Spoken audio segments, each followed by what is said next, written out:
ਤੁਸੀਂ ਕਹਿ ਰਹੇ ਹੋ ਅਗਿਆਨ ਹੋਣ ਕਰਕੇ ਬੁੱਧੀ ਦੇ ਤਲ 'ਤੇ ਜੀ ਰਹੇ ਆ। ਨਹੀਂ, ਤੁਸੀਂ ਬੁੱਧੀ ਦਾ ਤਲ ਫੜਿਆ ਹੋਇਆ ਹੈ।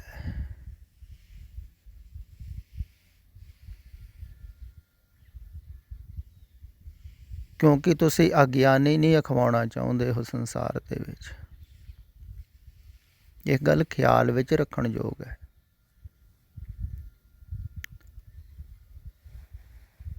ਸੰਸਾਰ ਜੋ ਕੁਛ ਵੀ ਤੁਹਾਨੂੰ ਸਿਖਾਇਆ ਹੈ ਸਮਾਜ ਨੇ, ਰਟਾਇਆ ਹੈ, ਪੜ੍ਹਾਇਆ ਹੈ ਬਚਪਨ ਤੋਂ, ਉਹ ਗਹਿਰੇ ਤਲ 'ਤੇ ਵਿਚਾਰ ਦੇ ਵਿੱਚ ਬੈਠ ਗਿਆ ਹੈ। ਉਹਦੇ ਦੁਆਰਾ ਤੁਹਾਡੀ ਬੁੱਧੀ ਦੀ ਘਾੜਤ ਘੜੀ ਗਈ। ਇੱਦਾਂ ਹੀ ਧਾਰਮਿਕ ਲੋਕਾਂ ਨੇ ਕੀਤਾ। ਉਹ ਸੰਸਕਾਰ, ਉਹ ਵਿਚਾਰ ਤੁਹਾਡੇ ਅੰਦਰ ਬਿਠਾਲ ਦਿੱਤੇ ਵੀ ਇੱਦਾਂ ਇੱਦਾਂ ਦੇ ਹੋਣਾ ਹੈ, ਇੱਦਾਂ ਇੱਦਾਂ ਦੇ ਬਣਨਾ ਹੈ, ਤਾਂ ਤੁਸੀਂ ਧਾਰਮਿਕ ਹੋਗੇ। ਉਹ ਵਿਚਾਰਧਾਰਾ।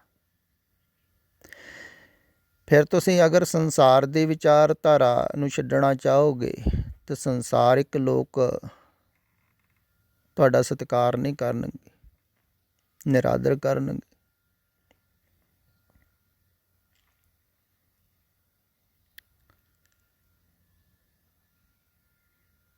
ਅਤੇ ਧਾਰਮਿਕ ਵਿਚਾਰਧਾਰਾ ਨੂੰ ਛੱਡੋਗੇ ਤੁਸੀਂ ਅਤੇ ਧਾਰਮਿਕ ਲੋਕ ਤੁਹਾਡਾ ਨਿਰਾਦਰ ਕਰਨਗੇ। ਭਾਵ ਕਿ ਸੰਸਾਰਿਕ ਤਲ ਛੱਡੋਗੇ ਤਾਂ ਸੰਸਾਰ 'ਚ ਹੀ ਆਦਰ ਨਹੀਂ ਮਿਲੇਗਾ। ਧਾਰਮਿਕ ਤਲ ਛੱਡੋਗੇ ਵਿਚਾਰ ਦਾ, ਧਾਰਮਿਕ ਆਦਰ ਨਹੀਂ ਮਿਲੇਗਾ। ਅਤੇ ਤੁਸੀਂ ਸੰਸਾਰ ਦੇ ਵਿੱਚ ਟਿਕੇ ਹੀ ਆਦਰ ਪਾਉਣ ਕਰਕੇ। ਉੱਤੇ ਉਸ ਸਮਝ ਨੂੰ ਪਕੜ ਕੇ ਵੀ ਇਸੇ ਕਰਕੇ ਬੈਠੇ ਹੋ ਵੀ ਛੱਡ ਦਿੱਤੀ ਅਤੇ ਸਾਡਾ ਇੱਥੇ ਕੁਝ ਵੀ ਨਹੀਂ ਰਹਿ ਗਿਆ। ਸੰਸਾਰ ਵੱਲੋਂ ਵੀ ਗਏ ਅਤੇ ਧਾਰਮਿਕ ਲੋਕਾਂ ਵੱਲੋਂ ਵੀ ਗਏ।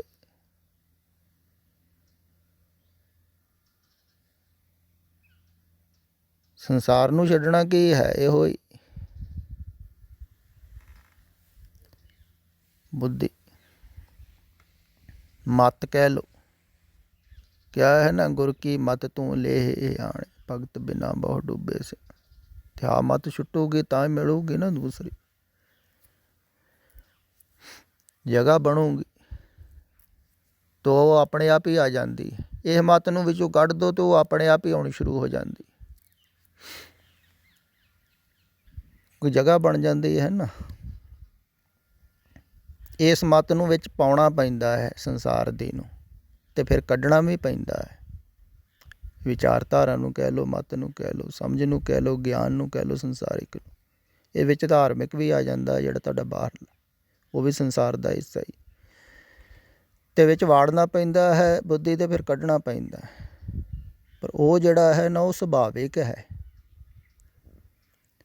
ਇਸ ਕਰਕੇ ਉਹਨੂੰ ਨਾ ਵਾੜਨਾ ਪੈਂਦਾ ਨਾ ਕੱਢਣਾ ਪੈਂਦਾ, ਉਹ ਪਿੱਛੇ ਹੈ ਹੀ।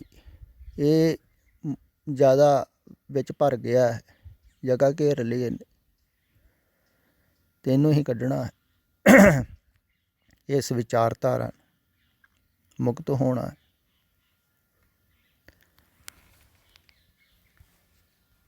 ਕਈ ਕਹਿੰਦੇ ਆ ਨਾ ਗਿਆਨ ਪਾਉਣਾ ਹੈ, ਬ੍ਰਹਮ ਗਿਆਨ।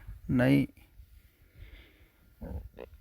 ਇਹ ਬਾਹਰਲਾ ਗਿਆਨ ਹਟਾਉਣਾ ਹੈ।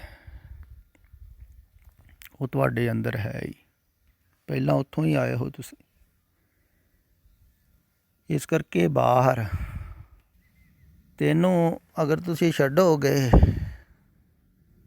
ਤਾਂ ਸਤਿਕਾਰ ਨਹੀਂ ਮਿਲੇਗਾ। ਇਸੇ ਕਾਰਨ ਹੀ ਖਿਆਲ ਵਿੱਚ ਰੱਖਣ ਯੋਗ ਹੈ ਵੀ ਬਹੁਤ ਸਾਰੇ ਲੋਕ ਜਿਹੜੇ ਹਨ ਉਹ ਆਪਣੇ ਆਪ ਕੋਸ਼ਿਸ਼ ਕਰਦੇ ਹਨ ਇਹ ਬੁੱਧੀ ਨੂੰ ਛੱਡਣ ਦੀ। ਬੁੱਧੀ ਨੂੰ ਹੀ ਛੱਡਣਾ ਹੈ ਜਾਂ ਮਨ ਨੂੰ ਛੱਡਣਾ। ਦਰਅਸਲ ਬੁੱਧੀ ਦੁਆਰਾ ਮਨ ਮਜ਼ਬੂਤ ਹੁੰਦਾ ਹੈ। ਹਾਂ, ਮੈਂ ਦੀਰਘ ਰੋਗ ਹੈ ਨਾ, ਕਿਹਾ ਹੈ ਵੀ ਜਿੰਨਾ ਗਿਆਨ ਹੋਊਗਾ, ਸਮਝ ਹੋਊਗੀ ਤੁਹਾਨੂੰ, ਓਨਾ ਹੀ ਮੈਂ ਮਜ਼ਬੂਤ ਹੁੰਦੀ ਹੈ। ਉਹ ਸੰਸਾਰਿਕ ਸਮਝ ਹੋਵੇ ਜਾਂ ਧਾਰਮਿਕ ਹੋਵੇ, ਓਨਾ ਹੀ ਰੋਗ ਵੱਧਦਾ ਹੈ। ਤੇ ਬੁੱਧੀ ਨੂੰ ਆਪਣੇ ਆਪ ਫਿਰ ਬਹੁਤ ਸਾਰੇ ਧਾਰਮਿਕ ਲੋਕ ਕੋਸ਼ਿਸ਼ ਕਰਦੇ ਹਨ, ਦੱਸਦੇ ਵੀ ਉਹੀ ਹਨ ਵੀ ਤੁਹਾਡੇ ਕੋਲ ਆਪਣੇ ਆਪ ਗੁਰੂ ਦਾ ਗਿਆਨ ਵਿਚਾਰ ਕੇ ਸਮਝ ਕੇ ਹੋਊਗਾ, ਨਹੀਂ ਉਹਦੇ ਨਾਲ ਹੰਕਾਰ ਹੀ ਵੱਧ ਰਿਹਾ ਹੈ। ਛੁੱਟਦੇ ਨਹੀਂ ਹੈ ਆਪਣੇ ਆਪ, ਪਰ ਕੋਸ਼ਿਸ਼ ਬਹੁਤ ਕਰਦੇ। ਫਿਰ ਵਿਚਾਰ ਛੱਡਣ ਦੀ ਕੋਸ਼ਿਸ਼ ਕਰਦੇ ਹਾਂ, ਕਿਉਂਕਿ ਵਿਚਾਰਾਂ ਤੋਂ ਹੀ ਅੱਗੇ ਬੁੱਧੀ ਪੈਦਾ ਹੁੰਦੀ ਹੈ। ਤੁਸੀਂ ਸੋਚਦੇ ਹੋ ਕੁਝ ਤਾਂ ਹੀ ਬੁੱਧੀ ਪੈਦਾ ਹੁੰਦੀ ਹੈ ਨਾ। ਅਤੇ ਸਿਮਰਨ ਕਰਨਾ, ਧਿਆਨ ਕਰਨਾ, ਚਿੰਤਨ ਕਰਨਾ, ਉਹਦਾ ਭਾਵ ਹੁੰਦਾ ਹੈ ਵਿਚਾਰਾਂ ਤੋਂ ਮੁਕਤ ਹੋਣਾ, ਬੁੱਧੀ ਦੀ ਵਿਚਾਰਧਾਰਾ।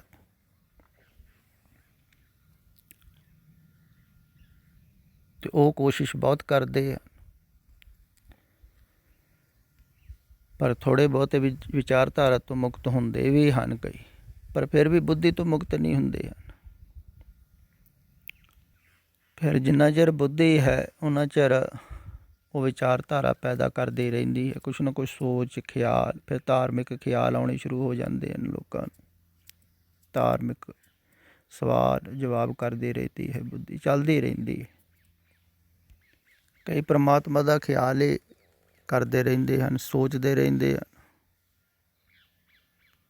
ਤੋ ਖਿਆਲ ਦੇ ਨਾਲ ਜੁੜੀ ਰਹਿੰਦੀ, ਸੋਚਦੀ ਰਹਿੰਦੀ ਉਹਦੇ ਬਾਰੇ, ਕਿਉਂਕਿ ਪੂਰਨਤਾ ਹੈ ਨਹੀਂ ਛੁੱਟਦੀ ਹੈ। ਅਤੇ ਦੂਸਰਾ ਮਾਰਗ ਹੈ ਜਿਹੜਾ, ਉਹਦੇ ਦੁਆਰਾ ਤਾਂ ਸਹਿਜ ਹੀ ਛੁੱਟਦੀ ਹੈ ਬੁੱਧੀ।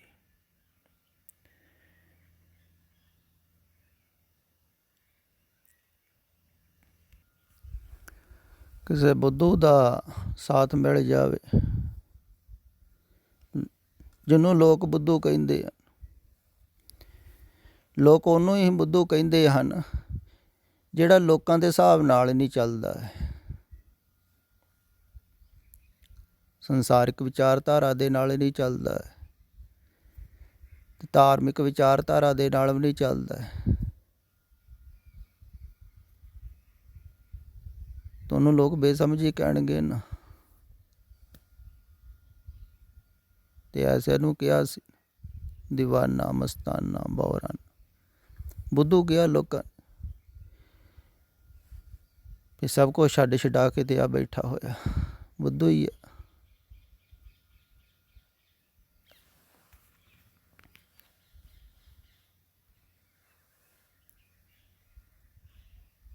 ਅਤੇ ਉਹਨਾਂ ਦੇ ਸੰਗ ਤੋਂ ਫਿਰ ਵੈਸਾ ਹੀ ਉਹਨਾਂ ਵਰਗਾ ਹੀ ਰੰਗ ਚੜ੍ਹੇਗਾ, ਤੁਸੀਂ ਬੁੱਧੂ ਹੋ ਜਾਓਗੇ।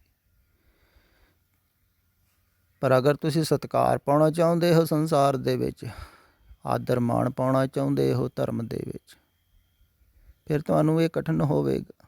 ਤੁਸੀਂ ਫਿਰ ਇਸੇ ਤਲ 'ਤੇ ਜੀਂਦੇ ਰਹੋਗੇ, ਅਤੇ ਇਸ ਤਲ 'ਤੇ ਸੁੱਖ ਨਹੀਂ ਹੈ, ਖਿਆਲ ਵਿੱਚ ਰੱਖਿਓ। ਇਹ ਸੰਸਾਰਿਕ ਤਲ ਹੈ ਬੁੱਧੀ ਦਾ ਜਾਂ ਧਾਰਮਿਕ ਤਲ ਹੈ, ਅਤੇ ਸ਼ਾਂਤੀ ਨਹੀਂ ਹੈ। ਇਹਦੇ 'ਚ ਬੁੱਧੀ ਚੱਲਦੀ ਰਹੇਗੀ, ਚੱਲਣ ਨਾਲ ਹੀ ਸ਼ਾਂਤੀ ਪੈਦਾ ਹੁੰਦੀ ਹੈ। ਇਹ ਗੱਲ ਖਿਆਲ ਵਿੱਚ ਰੱਖਣ ਯੋਗ ਹੈ। ਜਿਵੇਂ ਘਰਸ਼ਣ ਹੁੰਦੀ ਹੈ ਨਾ, ਰਗੜ, ਅਸ਼ਾਂਤੀ ਪੈਦਾ ਹੋਈ ਜਾਂਦੀ, ਤਾਂ ਸੁਰਤ ਚੱਲੀ ਜਾਵੇਗੀ ਤੁਹਾਡੀ, ਚੱਲ ਹੀ ਰਹੀ, ਸੰਸਾਰ ਨਾਲ ਵੀ ਚੱਲ ਰਹੀ ਹੈ। ਦੇਖੋ ਵਿਚਾਰਧਾਰਾ, ਅਤੇ ਧਾਰਮਿਕ ਲੋਕ ਵੀ ਤੁਹਾਡੀ ਵਿਚਾਰਧਾਰਾ ਹੀ ਚਲਾ ਦਿੰਦੇ, ਉਹ ਪਿਛਲੇ ਸਮੇਂ 'ਚ ਜੋ ਬੀਤ ਚੁੱਕਾ ਹੈ ਉਹਦੇ ਦੁਆਰਾ ਵੀ ਚਲਾਉਂਦੇ ਆ, ਕਥਾ ਕਹਾਣੀਆਂ ਸੁਣਾ ਕੇ।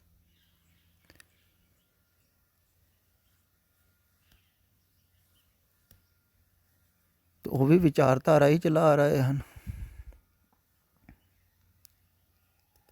ਅਤੇ ਜਿਹਦੀ ਜ਼ਿਆਦਾ ਵਿਚਾਰਧਾਰਾ ਚੱਲਦੀ ਹੈ, ਜ਼ਿਆਦਾ ਸੋਚ ਚੱਲਦੀ ਹੈ, ਉਹਨੂੰ ਜ਼ਿਆਦਾ ਸਮਝਦਾਰ ਸਮਝਦੇ ਹਨ ਵੀ ਦੇਖੋ ਕਿੰਨਾ ਗਿਆਨ ਹੈ ਭਈ ਇਹਨੂੰ, ਗੁਰਮਤਿ ਦਾ ਬੜਾ ਵੱਡਾ ਗਿਆਨੀ। ਤੁਹਾਨੂੰ ਹੋਰ ਮਜ਼ਾ ਆਉਂਦਾ ਹੈ, ਹਮ ਭਾਵ ਵੱਧਦਾ ਹੈ, ਉਹ ਹੋਰ ਬੁੱਧੀ ਦੀ ਜਕੜ ਦੇ ਵਿੱਚ ਇੱਦਾਂ ਹੀ ਕੰਮ ਚੱਲਦਾ ਹੈ। ਧਾਰਮਿਕ ਲੋਕ ਹੰਕਾਰ ਵਧਾਈ ਜਾਂਦੇ।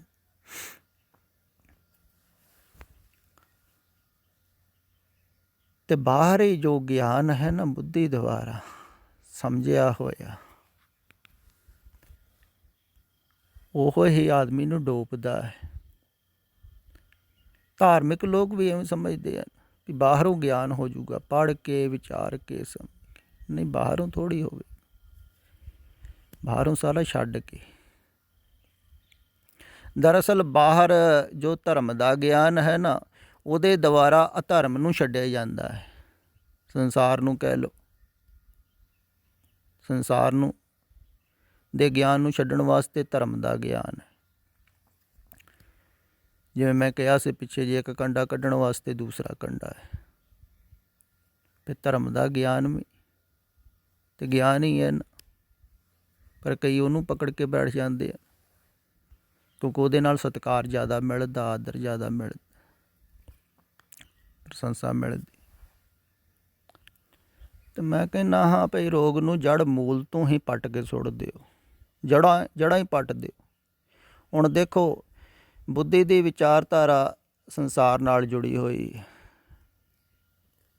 ਜੜ੍ਹਾਂ ਲੱਗੀਆਂ ਹੋਈਆਂ, ਤੇ ਮੈਂ ਕਹਿੰਦਾ ਹਾਂ ਜੜੋਂ ਹੀ ਪੱਟ ਦਿਓ। ਜਿਵੇਂ ਦਰਖਤ ਪੱਟ ਕੇ ਸੁੱਟ ਦਿੱਤਾ, ਜੇ ਪੂਰਾ ਦਾ ਪੂਰਾ ਪੱਟ ਦਿੱਤਾ ਦੁਬਾਰਾ ਹਰਾ ਨਾ ਹੋਊਗਾ।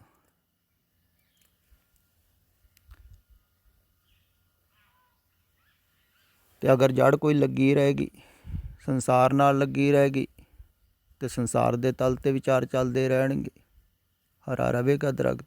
ਜੇ ਧਾਰਮਿਕ ਜੜ ਕੋਈ ਲੱਗੀ ਰਹੇਗੀ ਤੇ ਤਾਂ ਵੀ ਹਰਾ ਰਵੇਗਾ।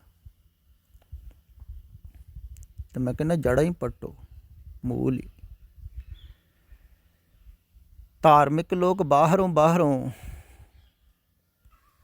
ਕਹਿੰਦੇ ਹਨ ਵੀ ਦਰਖਤ ਨੂੰ ਪਾਣੀ ਨਾ ਪਾਓ ਤਾਂ ਸੁੱਕ ਜਾਵੇਗਾ ਹੌਲੀ ਹੌਲੀ, ਪਰ ਐਸਾ ਹੁੰਦਾ ਨਹੀਂ। ਉਹ ਬਾਹਰੋਂ ਮਰਿਆਦਾ ਥੋਪਦੇ ਰਹਿੰਦੇ ਹਨ, ਕਰਦੇ ਰਹਿੰਦੇ ਹਨ। ਇਹੋ ਹੀ ਫਰਕ ਹੈ, ਖਿਆਲ ਵਿੱਚ ਰੱਖੋ। ਜਦੋਂ ਸਾਹਮਣੇ ਕੋਈ ਹੁੰਦਾ ਹੈ ਨਾ, ਜਿਹਨੇ ਜੜ੍ਹਾਂ ਪੱਟੀਆਂ ਹਨ ਸਾਰੀਆਂ ਹੀ, ਉਹ ਦੱਸ ਦਿੰਦਾ ਹੈ ਵੀ ਇੱਦਾਂ ਜੜ੍ਹਾਂ ਪੱਟ ਹੋ ਜਾਣਗੀਆਂ ਤੁਹਾਡੀਆਂ ਵੀ। ਕਹਿੰਦੇ ਨੇ ਨਾ ਕਈ, ਫਲਾਣੇ ਦੀ ਜੜ੍ਹ ਹੀ ਪੱਟ ਹੋ ਗਈ। ਜਿਹਦੀ ਪੱਟ ਹੋ ਗਈ ਜੜ੍ਹ, ਤਾਂ ਉਹ ਫਿਰ ਦੂਸਰੇ ਨੂੰ ਵੀ ਦੱਸ ਹੀ ਸਕਦਾ ਨਾ ਭਾਈ ਇੱਦਾਂ ਤੇਰੀਆਂ ਵੀ ਜੜ੍ਹਾਂ ਪੱਟ ਹੋ ਜਾਣਗੀ। ਤਾਂ ਉਹਦੇ ਕੋਲ ਇਸੇ ਕਰਕੇ ਸਿਖਾਲਾ ਹੁੰਦਾ ਹੈ। ਪਰ ਜੜ੍ਹਾਂ ਪੱਟਣ ਨੂੰ ਕੋਈ ਤਿਆਰ ਹੋਊ ਤਾਂ ਹੀ ਨਾ ਸੰਸਾਰ 'ਚ। ਤੇ ਜੜ੍ਹਾਂ ਪੱਟੜੀਆਂ ਤੇ ਪੱਟੋ ਹੌਲੀ ਹੌਲੀ। ਇਹ ਜਿੱਥੇ ਵਿਚਾਰਧਾਰਾ ਲੱਗੀ ਹੈ ਉਹਨੂੰ ਹਟਾਓ, ਤੇ ਜੜ੍ਹਾਂ ਪੱਟੀਆਂ ਸ਼ੁਰੂ ਹੋ ਜਾਣਗੀ। ਤੇ ਲੱਗੀਆਂ ਸਾਰੀਆਂ ਸਮਝ ਦੁਆਰਾ ਹੀ। ਤਦੇ ਕਬੀਰ ਜੀ ਕਹਿੰਦੇ ਹਨ ਨਾ, ਲੇਲੇ ਕੋ ਚੁੰਗੇ ਨਿਟ ਭੇਡ,